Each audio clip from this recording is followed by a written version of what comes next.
بعد فاعوذ باللہ من الشیطان الرجیم بسم اللہ الرحمن الرحیم ولو کانوا یؤمنون باللہ والنبی، اگر وہ ایمان لاتے اللہ پر اور اس کے نبی پر صدق و اخلاص کے ساتھ بغیر نفاق کے، وما انزل الیہ متخذوہم اولیاء ولکن کثیرا منہم فاسقون، اور اس پر جو ان کی طرف اترا تو کافروں سے دوستی نہ کرتے مگر ان میں بتھیرے فاسق ہیں۔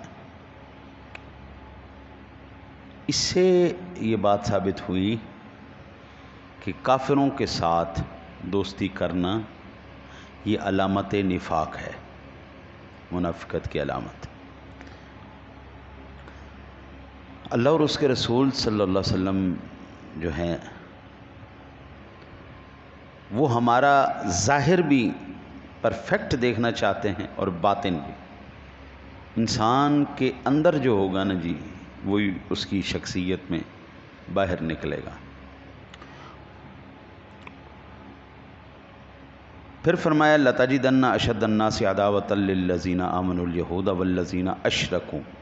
اب یہاں پر اس آیہ مبارکہ میں اللہ مسلمانوں کے شدید ترین دشمن جو کسی بھی صورت میں مسلمانوں کے حق میں بہتر نہیں ہو سکتے، اور اس سے پھر کم درجے کے مسلمانوں کے دشمن، اب یہ دونوں کیٹیگریوں کا ذکر یہاں پر اس آیہ مبارکہ میں ہوگا۔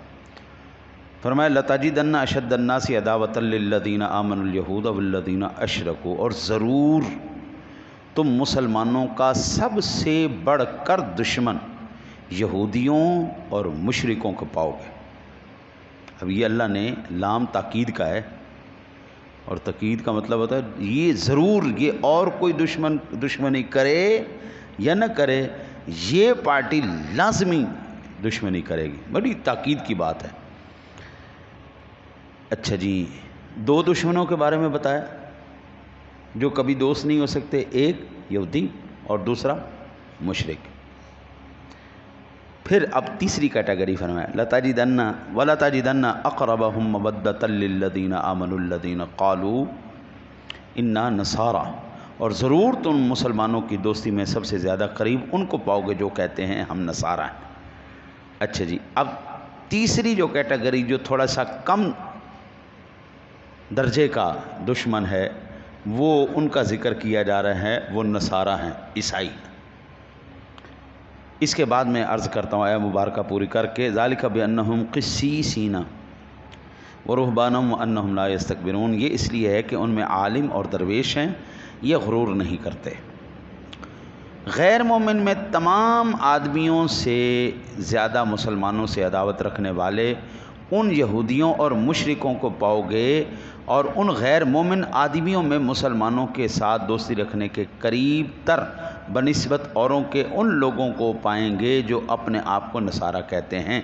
قریب تر کا مطلب یہ ہے دوست تو وہ بھی نہیں مگر دوسرے کفار یعنی مذکورین سے غنیمت ہیں۔ میں آپ کو ایک عرض کروں، پاکستان کا ایک غدار، انٹرنیشنل غدار، اس کو کہتے ہیں طارق فتح، وہ سب سے پہلے یہاں پر اس کو جلا وطن کیا گیا، سندھی وہ ہے، اور وہاں سے خناس سعودیہ گیا۔ وہاں پر جا کے جب اس نے اسلام کے خلاف اپنی بکواسات کا اظہار کیا، یہاں پر بھی پاکستان کے خلاف، افواج پاکستان کے خلاف بکواسات کرتا رہا، اور پھر وہ سعودیہ چلا گیا۔ وہاں پر بھی اس نے اپنی شرارتوں کو برقرار رکھا، وہاں سے بھی حکومت نے اس کو جلا وطن کیا، دفع ہو جائے، تو ہمارے ملک کا امن ہی برباد کرے گا۔ پھر یہ منافق چلا گیا انڈیا میں، آج کل یہ انڈیا میں رہتا ہے، اور اس بندے نے وہاں پر مسلمانوں کے خلاف وہ بکواسات کی ہیں جی، وہ بکواسات کی اسلام کے خلاف اور مسلمانوں کے خلاف جس کی کوئی حد نہیں، اور ترلے لے لے کے فقیروں کی طرح بھیکیں مانگ مانگ کے ان کی نیشنلٹی لی ہے۔ انہوں نے اس وقت تک جب تک اس کی زبانی پاکستان کے خلاف، اسلام کے خلاف خوب بکواس نہیں کروا لی، نہ صرف کروا لی بلکہ لکھوا لی، باقاعدہ اس نے کتاب لکھی، اس وقت تک اس کو انہوں نے نیشنلٹی نہیں دی۔ آج کل وہ ہندوستانی نیشنل ہے، اور جب بھی پاکستان اور ہندوستان کا آپس میں تنازع ہوتا ہے تو ان لوگوں کو ہر مرتبہ اپنی جو ہے وہ وفاداری ثابت کرنی پڑتی ہے، پاکستان کو گالیاں نکال کے، اسلام کو گالیاں نکال کے، اور ہندوستان کی تعریف کر کے۔ یہ میں آپ کو عرض کر رہا ہوں کہ یہ جو قرآن نے ہمیں کہا ہے نا جی والذین اشرکوا آمنوا الیہود، یہودی اور مشرک، یہ مشرک ہے نا جی سارے۔ یار میری عقل اس بات پر کام نہیں کرتی، بندہ 3.5 کروڑ دیوی دیوتاؤں کا وہ پجاری ہو، بھئی ایک خدا ہو جس کو بندہ منوائے، 3.5 کروڑ رجسٹرڈ دیوی دیوتا ہندوستان کے اندر موجود ہیں، اور وہ لوگ اس کی عبادت کرتے ہیں۔ یار کون سی گندی ایسی شے جو قوم پینے میں پیشاب پیے، کھانے میں گوبر کھائے، اس سے گندی کیا بات ہو سکتی ہے؟ پینے میں پیشاب پی رہے ہیں، وہ بھی انسان کا نہیں کہ ہم کہیں جی اشرف المخلوقات ہے اس کا پیشاب پی، نہیں، جو جانور ہے اس کا پیشاب پئیں، اور کھانے میں اس کا یہ کورونا آیا تھا نا جی، تو ان کی جگہ جگہ ویڈیو جی ہم نے کورونا کا علاج ڈھونڈ لیا جی، وہ کورونا کا علاج کیا جی گو ماتا کا گوبر کھاؤ۔ کیا بات ہے، عقل اور تحقیق دیکھو ان کی کس لیول کی تحقیق ہے۔ جس قوم کی ذہنیت اور خوراک اس قدر گندی ہو وہ کبھی اچھا نہیں سوچ سکتی۔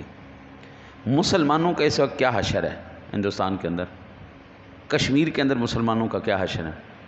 یہ جب سے انڈیا کے اوپر عذاب کی صورت میں مودی آیا ہے، اس نے کسی ایک مسلمان کو سکون سے رہنے دیا؟ یار آپ اندازہ کریں، یہ IMF کیا ہے؟ یہودی ایجنڈا، یہودی چنگل، یہودی پھندا، ہاں جی، وہ اس کو آپ نام کوئی بھی دیں، ہے یہ یہودی پھندا، ساری یہودی قوتیں کار فرمائیں پیچھے، اور ان تمام کی تمام قوتوں نے جکڑا کس کو؟ پاکستان کو۔ ان کا مقصد کیا ہے؟ اسلام کو ختم کرنا اور مسلمانوں کو ختم کرنا۔ ان کا سب سے پہلا اور سب سے بڑا حملہ کیا ہے؟ وہ ہے مسلمانوں کی تہذیب کو بدل کے بالکل الٹا کر دینا۔ ہم اپنے باپ کے گھٹنوں کو ہاتھ لگا کے، ماں کے پیروں کو بوسہ دے کے نا جی، ہم سمجھتے ہیں ہم نے بہت بڑی نیکی کر لی۔ اپنی ماں کے پیر چومنا، اپنے باپ کے ہاتھ چومنا، بڑوں کے گھٹنوں کو ہاتھ لگانا احتراماً ادباً، ہاں جی، ان کو عزت کے ساتھ پکارنا، یہ ہم اپنا ایک کلچر سمجھتے ہیں کہ ہمارا کلچر ہے۔ جب بھی ہم ملیں اپنے بزرگوں کے ساتھ احترام کے ساتھ، ادب کے ساتھ، ماں باپ کے ساتھ حسن سلوک کریں، بہن بھائیوں کے ساتھ، ہمارا ایک پورا کلچر ہے، فیملی سسٹم ہے۔ یہ کون ہے جی؟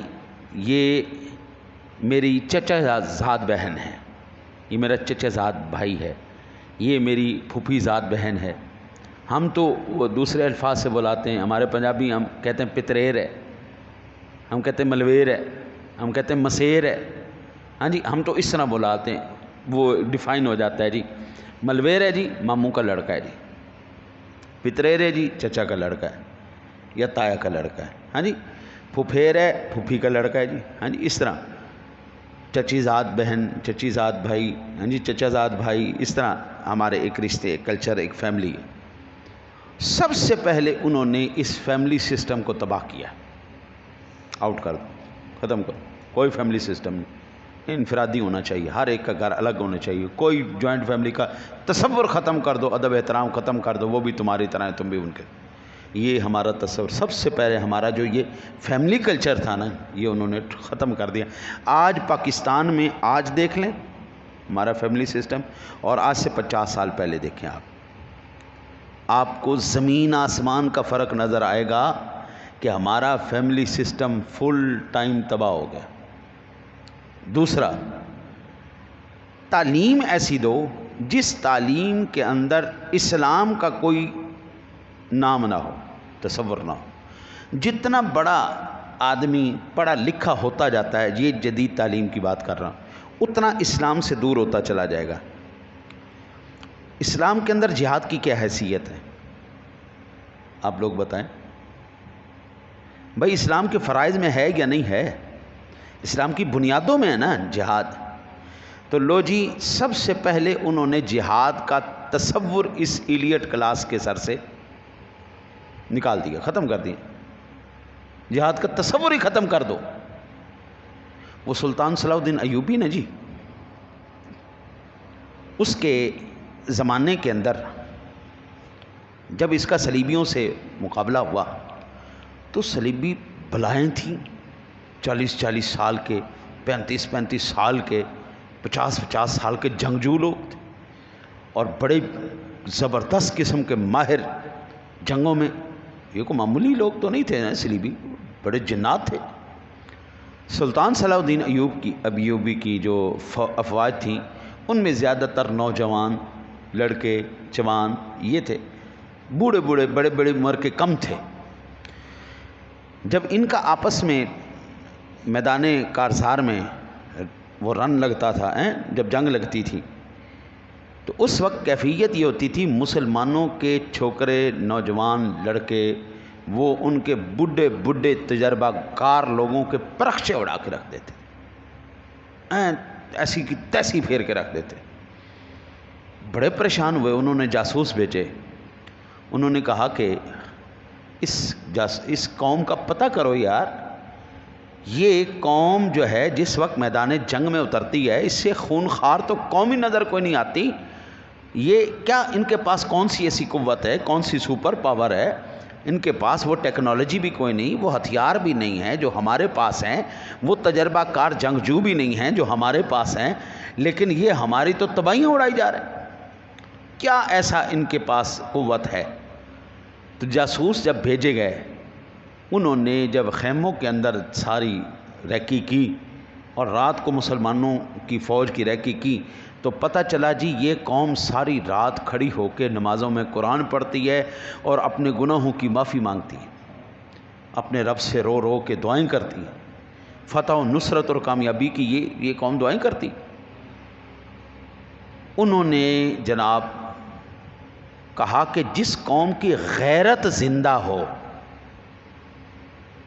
ادھر کیا تھا؟ ساری رات شباب، کباب، شراب، عیاشی۔ جو بندہ ساری رات شراب پیے، عیاشی کرے، ہاں جی، ساری رات موج مستی کرے، دن کو اس نے میدان جنگ میں کیا لڑنا ہے؟ بڑے سے بڑا بندہ بھی نیند سے نڈھال ہو بھائی، وہ کوئی کام نہیں کر سکتا، بیکار ہے۔ خاص کر لڑنا ہو پھر تو تصور ہی چھوڑ دیں۔ ادھر وہ اللہ سے توبہ کر رہے ہیں، رو رہے ہیں، گڑ گڑا رہے ہیں، معافیاں مانگ رہے ہیں اور اس سے مدد اور نصرت مانگ رہے ہیں۔ تو اللہ کس کی مدد کرے گا؟ شرابیوں، کبابیوں، زانیوں کی، یا ایمان والے نوجوانوں کی، غیرت والوں کی؟ جب ان کے تھنک ٹینک بیٹھے نا جی، تھنک ٹینک بیٹھے، ہاں جی، وہ صرف سوچنے کا پیسہ دیتے ہیں کہ سوچو، تم نے اور کوئی کام نہیں کرنا، تیسی کرنڈی نہیں اٹھانی، تم صرف سوچو ہم کامیاب کیسے ہوں گے، کون سی ایسی چیزیں ہیں جو کرنے سے ہمیں کامیابی ملے گی۔ ہمارے لیے تو کروڑ ہاں مرتبہ جی احسان ہے جی، ہمیں تو کوئی تھنک ٹینک بٹھانے کی ضرورت نہیں، یہ بنا بنایا ہمارے پاس ہے، ہمیں ضرورت ہی کوئی نہیں جی، ایک ٹکے کی ضرورت کوئی نہیں۔ اللہ اور اس کے رسول نے ہمیں پہلے ہی سب کچھ دے دیا ہے، پلاننگ پوری قیامت تک کے لیے۔ لو جی، اس پہ عمل کر لو، ہر میدان میں ہر قدم پہ تمہاری کامیابی ہی کامیابی۔ انہوں نے کہا کہ جس قوم کے اندر فحاشی، عیاشی، شراب، زانی لوگ ہوں وہ کامیاب نہیں ہو سکتے۔ انہوں نے کہا بھائی بات یہ ہے کہ ہمارے تو رگو ریشے میں شراب بسی ہوئی ہے، زنا بسا ہوا ہے، تم ایسا کرو، تم ان کو بھی ایسا لگا دو. انہوں نے لڑکیاں بھیجیں، انہوں نے شرابیں پیش کی. مسلمان کہاں اس کو ہاتھ لگاتا ہے؟ وہ بھی مجاہد مسلمان ہو. ایک کمزور آدمی ہو نا جی، وہ پھر بھی منہ ہاتھ لگا. لیکن مجاہد تو انہوں نے کہا یار ہم نے تو لڑکیاں بھی پیش کر لیں، شراب بھی پیش کر لی، مسلمان تو قبول ہی نہیں کرتا. تو تھنک ٹینکوں نے کہا تم نے بہت بڑی غلطی کی ہے. جس قوم کے اندر تصور ہی نہ ہو فحاشی کا، عریانی کا، بے حیائی کا، تصور ہی نہ ہو، وہ کیا قوم عیاش ہوگی. ان کے اندر تصور پیدا کرو. اور یہ تاریخ کی میں وہ آپ کو باتیں بتا رہا ہوں جو آپ بھائی آپ کو عام لوگوں سے نہیں پتہ چلنے والی. اس وقت پھر صلیبیوں نے کیا کارنامہ سر انجام دیا. ننگی عورتوں کی تصویریں لکڑیوں کے اوپر سکیچ بنا کر انہوں نے یہ پھر مسلمانوں کے نوجوانوں تک پہنچائی. ابھی آپ اس دور کو بھی مد نظر رکھو. یہ تمہارے ہاتھ میں، ابھی میرے سامنے یہ تفسیر کھلی ہوئی ہے. یہ اب میں نے تفسیر کھولنی تھی نا جی، مجھے پہلے نیٹ بند کرنا پڑا، اس کے بعد میں نے تفسیر کھولی ہے. اگر نیٹ کھلا ہوتا تو سب سے پہلے اس کے اوپر ننگی تصویر آ جانی تھی، سب سے پہلے ایڈ چل جانی تھی. اور آپ چاہ کے بھی اس کو بند نہیں کر سکتے. آپ بند کریں گے تفسیر بند ہو جائے گی. انہوں نے جناب تصور پیش کیا، تصویریں بنا بنا کے نا جی مسلمانوں کے خیموں میں نوجوانوں کو دیں. اب جناب تصور پیدا شروع ہو گیا. تصور وہ مجاہد نا اپنی کارکردگی تھوڑی کم کر گئے. ظاہری بات ہے جہاں پر آپ ساری رات اللہ رسول کی عبادت کریں، اس سے توبہ مانگیں، اس سے نصرت فتح کی کامیابیوں کی دعائیں کریں، وہ اور ساری رات بندہ عیاشی میں گزارے، وہ راتوں کا دونوں کا جاگنا بالکل الگ ہے. ایک طرف سراسر اللہ کی رضا ہے، ایک طرف سراسر اللہ کی ناراضگی ہے. اب کیا ہوا جناب، مسلمان کمزور ہونا شروع ہوئے. سلطان صلاح الدین ایوبی بھی کوئی معمولی جرنیل تو نہیں تھا نا جی. خالق کائنات نے اس بندے کو بڑی قوتوں سے اور بڑی صلاحیتوں سے نوازا ہوا تھا. یہ بڑی خدا داد صلاحیتوں سے اس کو نوازا. اس نے جب بھیس بدل کے خیموں میں دیکھا نا کہ تاڈی خیر ہو جائے، یہ تو کسی اور ہی راستے پہ چل پڑیں. پھر انہوں نے مجاہدوں کو پکڑا، ان کو سنبھالا، اور وہ پھر لشکر جرار بن کر اس نے صلیبیوں کے سر پہ ایسی تلوار چلائی کہ آج تک تاریخ کے ورقوں میں لکھا ہوا ہے کہ اگر کسی ماں کے لال نے کسی کو دھول چٹائی ہے تو وہ سلطان صلاح الدین ایوبی تھا، اور صلیبیوں کو دھول چٹانے والا تھا. آج کا نوجوان مجھے یہ بتاؤ اسی تصور میں گرفتار ہو گیا یا نہیں ہو گیا؟ اسی تصور میں گرفتار ہو گیا یا نہیں؟ یہ تصور ہمارے دماغ سے سب سے پہلے اس نے کیا نکال دیا؟ جہاد کو. ہو گیا جہاد تو ایک طرف رہا. آج کا نوجوان نماز کے کتنے قریب ہے یہ بتا دیں، قرآن کے کتنے قریب ہے؟ انگریزی کتنی بولیں گے؟ اتنی فر بولیں گے، اتنی فر بولیں گے کہ انگریزوں کے اداروں میں جا کر ان کو انگریزی پڑھائیں گے. اتنی انگریزی بولیں گے، اتنی پڑھ جائیں گے. اور قرآن اتنا بھی نہیں پڑھیں گے کہ ماں کے لیے ہاتھ اٹھا کے فاتحی کہہ دیں یا باپ کا جنازہ ہی پڑھا دیں. دین اتنا بھی نہیں سیکھنا. اب یہ میں مسلمان کی بات کر رہا ہوں. مسلمان کو کس طرح فنا کر دیا گیا. جہاد کا تصور گیا، نماز کا تصور گیا. اس مرتبہ روزوں میں کتنے مسلمانوں نے روزے رکھے؟ روزے کا تصور گیا. یہ ابھی قربانی گزری ہے نا، کل ہی مہینہ ختم ہوا ہے نا جی.